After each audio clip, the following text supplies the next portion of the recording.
पुरस्ताद्यमुदा जहार शक्रप्रविद्वान् प्रतिशस्यतस्रः तमेवं विद्वानमृत इह भवति नान्यः पन्थायनाय विद्यते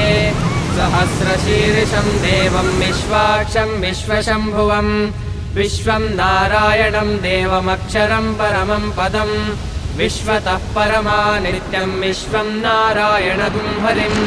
विश्वमेवेदं पुरुषस्तद्विश्वमुपजीवति पतिं विश्वस्यात्मेश्वरगुं चातुरगुं शिवमच्युतं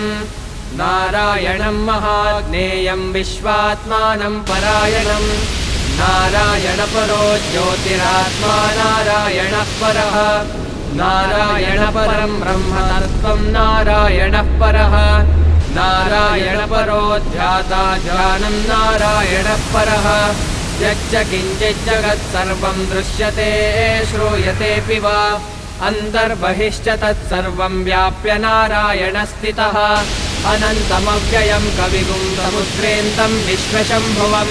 पद्मकोशप्रतीकाशगुं हृदयं चाप्यतोमुखम्